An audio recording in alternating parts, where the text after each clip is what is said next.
नमस्कार। निःशुल्क ज्योतिष परामर्श केंद्र में आप सबका स्वागत है। आज दिनांक 29 जुलाई 2024 सोमवार। ये मेरा मोबाइल नंबर है 8005817305।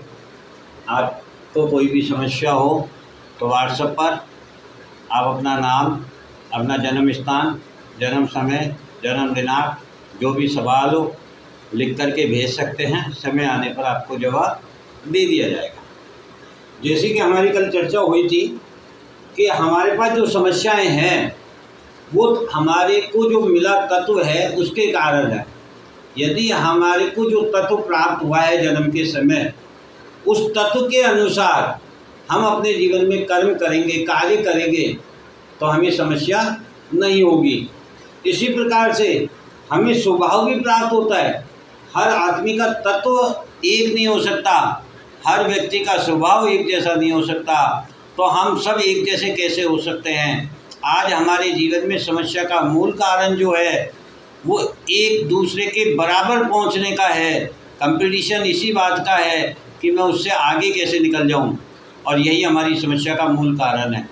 यदि हम ये समझ लेंगे कि हर दौड़ में कोई ना कोई व्यक्ति आगे होगा, और आज यदि आप आगे हैं तो कल कोई और आगे होगा, क्योंकि पृथ्वी गोल है, ये निरंतर गति कर रही है। जो चीज़ आज नीचे है वो धीरे धीरे ऊपर जाएगी एक दिन, और जिस दिन वो चोटी पर पहुंच जाएगी, ऊपर पहुंच जाएगी, उस दिन के बाद उसका ढलान शुरू हो जाएगा। जैसे कि हमारी जीवन संरचना से हमें मालूम होता है कि जब हम बच्चे होते हैं तो बड़े खुशमिजाज होते हैं, किसी से कोई हमारा द्वेष नहीं होता है, हमें कोई लोभ मोह माया ने नहीं घेरा होता है।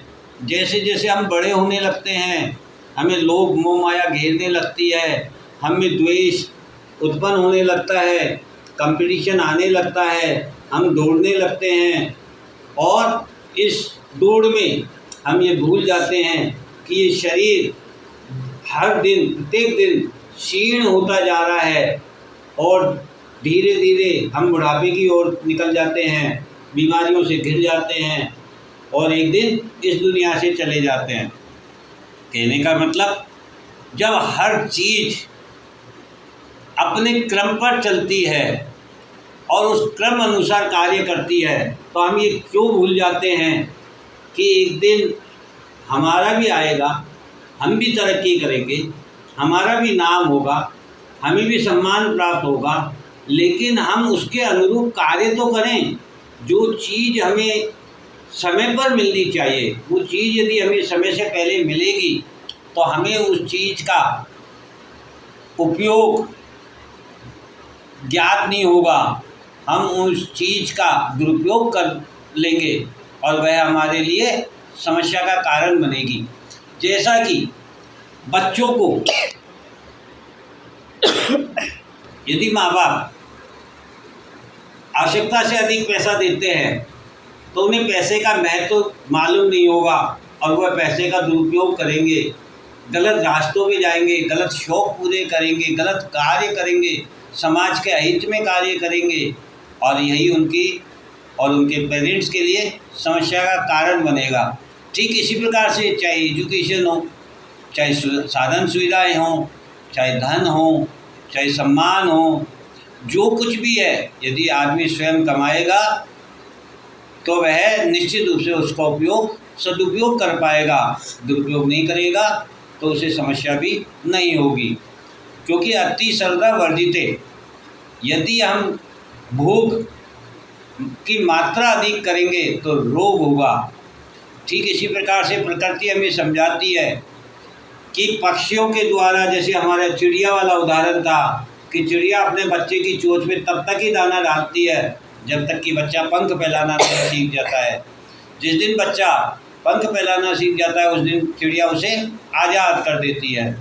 ठीक इसी प्रकार से जानवरों में हमारा शेर का उदाहरण था। शेर अपने बच्चे का पालन पोषण तब तक ही करता है जब तक कि वो धारना और शिकार करना नहीं सीख जाता है। जिस दिन बच्चा धारना और शिकार करना सीख जाता है उस दिन शेर अपनी परिधि से उसे बाहर कर देता है, क्योंकि शेर चाहता है कि शेर का बच्चा है तो शेर बन, अपना राज्य खुद स्थापित कर, तो एक नया स्थान को अपना क्षेत्र बना, ना कि मेरे बनाए हुए स्थान पर अपना राज्य चला। और हम सबसे बड़ी गलती यही कर रहे हैं इस जीवन में कि हम अपने द्वारा बनाए हुए क्षेत्र को अपनी संतानों को देना चाहते हैं। हम उन्हें लायक नहीं बनाना चाहते, उन्हें मजबूत नहीं बनाना चाहते, और यही हमारी समस्याओं का मूल कारण है। यदि हम ज्योतिषाचार्यों के द्वारा बताए हुए ज्ञान विद्या का सदुपयोग करके, समझ के, अपने तत्वों का सही उपयोग करके, अपने स्वभाव का सही उपयोग करके अपने जीवन को जिएंगे तो निश्चित रूप से हम समस्या मुक्त रहेंगे। जिस प्रकार से हमारे पास तत्व 4 है, इसी प्रकार से हमारे पास स्वभाव भी 3 प्रकार के हैं। पहला है चर स्वभाव, जिसे गतिशील कहा गया है, जो निरंतर गति करता है। दूसरा स्वभाव है स्थिर, जिसे ठहराव कहा गया है, स्थिरता कहा गया है, परमानेंट कहा गया है। और तीसरा स्वभाव है दृढ़ स्वभाव, जिसमें गति भी हो किंतु स्थिरता भी हो। स्थिरता के साथ गति हो तो निश्चित रूप से वह गति हमें एक अच्छी दिशा की तरफ लेके जाएगी, समस्याओं से मुक्त रखेगी और प्रकृति के विकास में सहायक सिद्ध होगी। तो यदि हम इस तरीके से एक एक चीज़ का अध्ययन करें, जैसा कि अपन ने पहले मन के द्वारा उत्पन्न होने वाली समस्याएं और आत्मा को मिलने वाले सुख के बारे में चर्चा की, फिर हमने तत्वों के बारे में चर्चा की, अब हम स्वभाव के बारे में चर्चा कर रहे हैं। ठीक इसी प्रकार से हम अब अपने गण और वर्ण, ये 2 चीज़ जो हमें जन्म के साथ प्राप्त होती है, इन पर भी चर्चा करेंगे। जब हम इन सब चीज़ों को समझ लेंगे तो हमें मालूम चलेगा कि हम इस जीवन में क्यों आए हैं, अपनी ऊर्जा का उपयोग कैसे करना है और हमें क्या कार्य करके अपने जीवन का निर्वहन करना है। नमस्कार, जय हिंद, जय भारत।